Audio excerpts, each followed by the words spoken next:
कि inside story क्या है, जगदीप धनखड़ के बाद किसके उपराष्ट्रपति बनने की सबसे ज्यादा चांसेस हैं, वो भी आपको फैक्ट्स के साथ बताऊंगा। जो विपक्ष कल तक जगदीप धनखड़ को कुर्सी पर देखना नहीं चाहता था, उन्हें हटाने में लगा हुआ था, वो विपक्ष आज जगदीप धनखड़ के इस्तीफे पर कैसे आंसू बहा रहा है, कैसे संजय राउत से लेकर राकेश टिकैत तक सब कूद गए हैं भाई जगदीप धनखड़ के पक्ष में। विपक्ष ने कैसे पलटी मारी है आज वो भी आपको दिखाऊंगा, लेकिन पहले आज जो बवाल मचा जरा उसकी एक झलक देख लीजिए।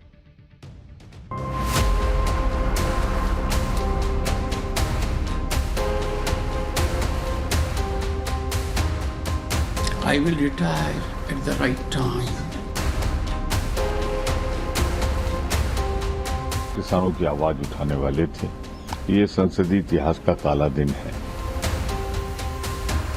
कुछ तो राज है जिसकी पर्दादारी है। क्या कारण है कि उपराष्ट्रपति जैसे महान व्यक्ति को भी इस्तीफा देने का पड़ सकता है? कुछ ना कुछ हो रहा है, जल्दी पता चलेगा। बहुत कुछ हो सकता है ना सितंबर महीने में, आप देखिए ना। तो somebody is resting, आप उस पर भी आप राजनीति कर रहे हैं, मतलब हद हो गई। राजनीति का लेवल दिन ब दिन नीचे गिरता जा रहा है। अलग अलग रिएक्शंस हैं, अलग अलग कहानियां हैं, सोशल मीडिया पटा पड़ा है, ये हुआ वो हुआ, ऐसा हुआ वैसा हुआ। लेकिन बॉस कल 4 घंटे में ऐसा क्या हुआ कि उपराष्ट्रपति धनखड़ ने इस्तीफा दे दिया? इसकी इनसाइड स्टोरी आज आपके लिए लेकर आया हूं, क्योंकि जगदीप धनखड़ के इस्तीफे को लेकर हजारों बातें चल रही। जो लोग कल तक धनखड़ को भर भर के कोसते थे, उनकी नकल उतारते थे, मजाक बनाते थे, वही लोग आज धनखड़ के लिए छाती पीट रहे हैं। लेकिन यह सब देखने से पहले आज जो 2 बड़ी चीजें हुई हैं उसके बारे में आपको बता देता हूं। जगदीप धनखड़ के इस्तीफे के बाद आज पहली जो बड़ी बात हुई वो ये कि कल इस्तीफा देने के बाद आज धनखड़ संसद नहीं आए। उनका कोई विदाई समारोह भी नहीं हुआ, उन्होंने कोई विदाई भाषण भी नहीं दिया और कहा गया कि उनकी तबीयत ठीक नहीं है, इसलिए कोई विदाई समारोह अभी नहीं हो रहा है, कोई विदाई भाषण नहीं हो रहा है। दूसरी बड़ी बात यह हुई कि जैसे ही जगदीप धनखड़ का इस्तीफा राष्ट्रपति ने स्वीकार किया, वैसे ही प्रधानमंत्री नरेंद्र मोदी की इस पर पहली प्रतिक्रिया आ गई। पीएम मोदी ने पूर्व उपराष्ट्रपति जगदीप धनखड़ को लेकर सोशल मीडिया पोस्ट किया और उन्होंने लिखा कि श्री जगदीप धनखड़ जी को भारत के उपराष्ट्रपति समेत कई भूमिकाओं में देश की सेवा करने का अवसर मिला है। मैं उनके उत्तम स्वास्थ्य की कामना करता हूं। यानी जो लोग कह रहे थे कि अरे देखिए कुछ हुआ है, नरेंद्र मोदी ने अभी तक ट्वीट नहीं किया, नरेंद्र मोदी जो हैं वो प्रोटोकॉल के हिसाब से चलते हैं, कायदे से चलते हैं। उन्होंने अभी इस्तीफा भेजा था, नरेंद्र मोदी क्या बोलते भाई? जब राष्ट्रपति ने इस्तीफा स्वीकार किया था, प्रधानमंत्री का रिएक्शन आया। पीएम मोदी के इस ट्वीट के बाद मामला क्लियर हो गया कि जगदीप धनखड़ की अब वापसी तो नहीं होने जा रही। अगर कोई सोच रहा था कि जगदीप धनखड़ को मनाने का खेल चलेगा, वो सब भी नहीं हुआ। लेकिन कल 4 घंटे में ऐसा क्या हुआ कि जगदीप धनखड़ ने कुर्सी छोड़ दी? क्योंकि भाई 4 बजे तक तो वो राज्यसभा में थे, 8 साढ़े 8 जो है 4 साढ़े 4 राज्यसभा में थे, 8 साढ़े 8 में जो है इस्तीफे की बात हुई। तो 4 घंटे में क्या हुआ इसके बारे में आपको डिटेल से बताऊंगा, लेकिन पहले देख लीजिए कि जो विपक्ष जगदीप धनखड़ को न जाने क्या क्या कहता था, वही विपक्ष आज कैसे जगदीप धनखड़ के इस्तीफे पर आंसू बहा रहा है। धनखड़ के इस्तीफे पर विपक्ष ऐसे आंसू बहा रहा है जैसे पता नहीं क्या गजब हो गया। लोगों को ना तो जगदीप धनखड़ के इस्तीफे की असली वजह समझ में आ रही है, ना ही विपक्ष का रिएक्शन समझ में आ रहा है। आप देखिए कि उपराष्ट्रपति रहते हुए जगदीप धनखड़ पर विपक्ष हमलावर था। धनखड़ के खिलाफ विपक्ष महाभियोग प्रस्ताव लाया था बॉस। संसद के बाहर जगदीप धनखड़ की मिमिक्री होती थी। जगदीप धनखड़ को बिना रीढ़ वाला आदमी तक कहा गया था। सदन में विपक्ष को बोलने नहीं देने का आरोप लगता था। सोचिए, जो लोग जगदीप धनखड़ के खिलाफ महाभियोग का प्रस्ताव तक ले आए थे, वही आज आंसू बहा रहे हैं कि बाप रे बाप, जगदीप धनखड़ के साथ ना क्या हो गया। यही विपक्ष कह रहा है कि गजब ही हो गया, धनखड़ जी तो बहुत भले आदमी है, वो इस्तीफा कैसे दे सकते हैं? जरूर इसके पीछे सरकार का दबाव है। उपराष्ट्रपति और राज्यसभा में सभापति रहते हुए धनखड़ पर विपक्ष ने क्या क्या नहीं कहा, धनखड़ को हटाने तक की कोशिश की। लेकिन अब वही विपक्ष धनखड़ को लेकर तारीफ में कसीदे पड़ रहा है। जैसे कांग्रेस सांसद जयराम रमेश ने कहा कि निसंदेह श्री जगदीप धनखड़ को अपने स्वास्थ्य को सर्वोच्च प्राथमिकता देनी चाहिए। लेकिन यह भी स्पष्ट है कि उनके इस बिल्कुल अप्रत्याशित इस्तीफे के पीछे जो दिखाई दे रहा है उससे कहीं अधिक है। श्री जगदीप धनखड़ ने सरकार और विपक्ष दोनों को समान रूप से आड़े हाथों लिया। उन्होंने कल दोपहर 1 बजे बिजनेस एडवाइजरी कमेटी की बैठक बुलाई थी और न्यायपालिका से जुड़े कुछ महत्वपूर्ण घोषणा करने वाले थे। हम उनके अच्छे स्वास्थ्य की कामना करते हैं और उनसे आग्रह करते हैं कि वह अपने निर्णय पर पुनर्विचार करें। ये वो लोग हैं जो जगदीप धनखड़ को हटाने के लिए दिन रात एक किए हुए थे। आज कह रहे हैं कि ना सर आप इस्तीफा क्या दे रहे हैं, आप इस पे सोचिए। और कह रहे हैं कि हम प्रधानमंत्री से भी अपेक्षा करते हैं कि वे श्री जगदीप धनखड़ को अपना मन बदलने के लिए राजी करें। यह देश हित में होगा, विशेष रूप से कृषक समुदाय के लिए बड़ी राहत होगी। जब जगदीप धनखड़ का ये लोग जो है वो मिमिक्री करके मजाक बनाते थे और राहुल गांधी वीडियो बनाते थे उसका, तब कृषक समाज के बारे में नहीं समझ में आ रहा था। जब जगदीप धनखड़ को हटाने के लिए महाभियोग का प्रस्ताव ले आए थे, तब जगदीप धनखड़ किसान के बेटा हैं, तब नहीं समझ में आ रहा था। आज जगदीप धनखड़ का इस्तीफा हो गया, इनको नरेंद्र मोदी को घेरना है तो वो किसान का बेटा हो गए। कह रहे हैं कि ना उनको रोक लीजिए सर, वो चले गए तो क्या ही हो जाएगा। यही जयराम रमेश आरोप लगाते थे कि जगदीप धनखड़ विपक्षी सांसदों को बोलने नहीं देते। अब कह रहे हैं कि अपने इस्तीफे पर पुनर्विचार कीजिए, मोदी जी इनको रोक लीजिए, ये देश हित में होगा। तो पहले काहे नहीं देश हित का सोच के उनको रहने दिए पद पे, तब काहे हटाना चाहते थे। ये वही कांग्रेस है, वही इंडी गठबंधन है जिसने जगदीप धनखड़ का इस तरह से मजाक बनाया था जो भारत के इतिहास में कभी नहीं हुआ था। साल 2023 के शीतकालीन सत्र में विपक्ष के सांसदों ने संसद भवन के बाहर उपराष्ट्रपति जगदीप धनखड़ का मजाक उड़ाया था। टीएमसी सांसद कल्याण बनर्जी ने जगदीप धनखड़ की मिमिक्री की थी, राहुल गांधी तक वहां पर मौजूद थे और वीडियो बना रहे थे। तब इनको उपराष्ट्रपति की गरिमा, किसान का बेटा, देश हित, ये सब उनकी उम्र कुछ नहीं समझ में आ रहा था क्या। एक बार देखिए कैसे ये लोग मजाक उड़ाते थे जगदीप धनखड़ का, फिर आता हूं इस पर कि असल कहानी क्या है। Mr. Rai, you are a lawyer. I am a You are a lawyer. I am a Mr. Nariman is not a good lawyer. How many cases you know? I have done in Supreme Court. I have done in lawyer. I get. Must understand.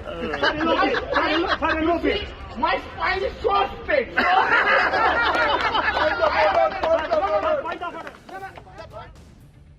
लेकिन आज ये देखिए कि जगदीप धनखड़ के इस्तीफे पर कांग्रेस नेता कैसे आंसू बहा रहे। कांग्रेस कह रही है कि जगदीप धनखड़ बहुत ज्ञानी आदमी है, उन्होंने हमेशा किसानों की बात की। जगदीप धनखड़ का इस्तीफा भारत के इतिहास का काला दिन है। सुनिए कांग्रेस के नेताओं को, फिर आपको बताता हूं कि संजय राउत से लेकर और वो किसान नेता राकेश टिकैत तक कूद पड़े हैं भाई जगदीप धनखड़ के लिए। क्या बोल रहे हैं वो दिखाऊंगा, पहले कांग्रेस के नेताओं को सुनिए। चौंकाने वाला है। मैं उनसे आग्रह करूंगा वो पुनर्विचार करें। वो संसदीय ज्ञान के धनी थे और कृषक आंदोलन और किसानों की आवाज उठाने वाले थे। ये संसदीय इतिहास का काला दिन है जब एक उपराष्ट्रपति जी अपना कार्यकाल पूरा नहीं कर पा रहे हैं। धनखड़ जी निश्चित तौर से एक अच्छे किसान वर्ग से आते हैं, वो जाट समाज से आते हैं और उन्होंने देश की सेवा की है और देश की लगातार सेवा में वो आगे बढ़ते रहे हैं। उनको सारी चीज़ें दिखती होंगी कि किसान परेशान है, अपमान हो रहा है, तो एक स्वास्थ्य के साथ साथ मुझे लगता है कहीं ना कहीं किसानों की भी बात उनके मन में रही होगी। कहीं उनको अंदर से एक महसूस हुआ होगा कि कहीं ना कहीं हमारा जिस समाज से हम आते हैं वो समाज आहत हो रहा है और उसे सताया जा रहा है, तो उन्होंने ये निर्णय लिया है। आज इनको जगदीप धनखड़, उनका समाज, किसान सब याद आ गया। जगदीप धनखड़ को जब बेइज्जत करते थे खुद ये लोग, तब समझ में नहीं आता था। और जगदीप धनखड़ भी कांग्रेस की खूब क्लास लगाते थे, कांग्रेस भी धनखड़ को खूब कोसती थी। लेकिन आज मोदी विरोध के चक्कर में कांग्रेस और इंडी गठबंधन ने ऐसी पलटी मारी कि इनके नेताओं को धनखड़ अच्छे लगने लगे। इंडी गठबंधन के नेता कह रहे हैं कि मोदी सरकार के दबाव में धनखड़ ने इस्तीफा दिया। धनखड़ साहब मैदान छोड़ने वालों से नहीं है, वालों में से नहीं है। संजय राउत को सुनिए जरा। जो कारण दिया है उनकी हेल्थ का मैं मानने को तैयार नहीं। वो बहुत ही स्वस्थ आदमी है, खुश मिजाज आदमी है, वैसे मैदान छोड़ने वाले आदमी तो नहीं है।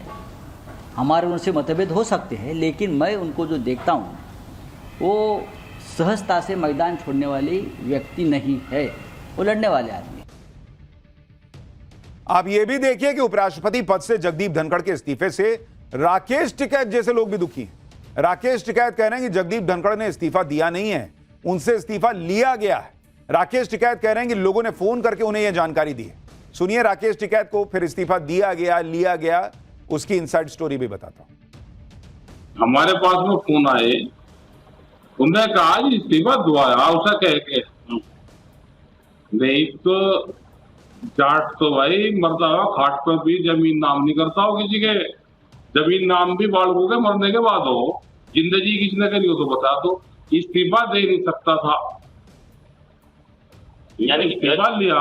ये तो उपराष्ट्रपति का पद है, कौन छोटा लग रहा, कोई ना कोई प्रेशर डाल रहा होगा जब लिया। ये लोग किस तरह से रंग बदलते हैं वो आपने कल से आज तक में देख लिया। लेकिन जहां तक बात जगदीप धनखड़ के इस्तीफे की असली वजह की है, तो आपको एक एक बात डिटेल में बताता हूं कि आखिर अचानक ऐसा क्या हुआ कि धनखड़ ने कुर्सी छोड़ी। धनखड़ ने इस्तीफे में अपनी सेहत का हवाला दिया कि उनकी सेहत ठीक नहीं रहती, लेकिन विपक्ष ने अपनी राजनीति में इसमें पीएम मोदी को घसीट लिया और अपनी कहानियां इसी पर बता रहे हैं।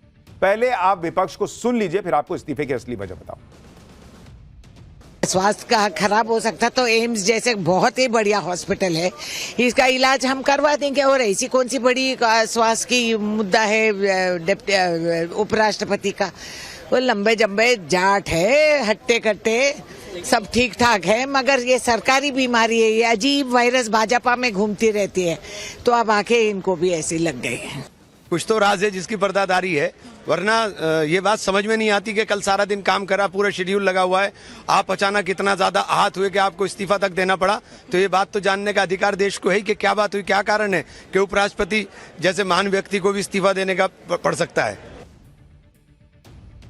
विपक्ष अब कुछ भी कहे, लेकिन अगर जगदीप धनखड़ की सेहत के बारे में बात करें तो यह बात भी सही है कि पिछले कुछ वक्त में धनखड़ साहब की तबीयत खराब थी, बिगड़ी हुई थी।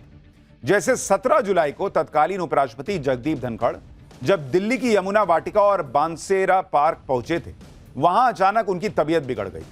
दावा तो यहां तक है कि वो अचानक बेहोश हो गए।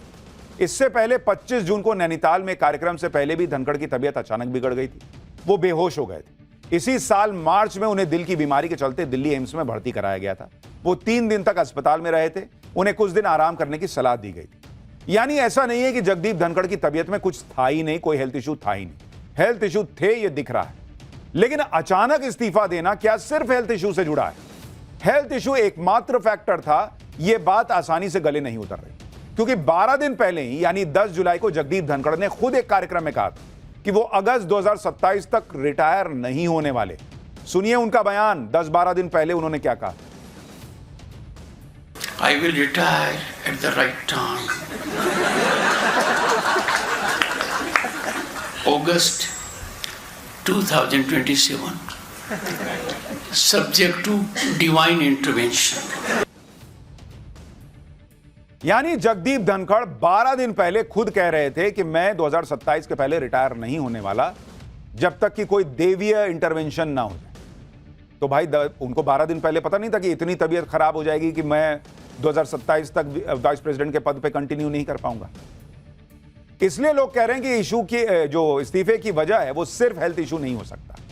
सवाल यह भी है कि अगर स्वास्थ्य कारण ही इस्तीफे की वजह है तो वो संसद सत्र के पहले दिन सदन को संचालित क्यों करते? सत्र से पहले भी इस्तीफा दे सकते थे, सत्र के पहले दिन अचानक इस्तीफा क्यों? दूसरी बात, कल शाम तक जगदीप धनखड़ के इस्तीफे की कोई चर्चा नहीं थी, कोई हवा नहीं थी। वो तो आज सुबह 10 बजे के लिए बिजनेस एडवाइजरी कमेटी का बैठक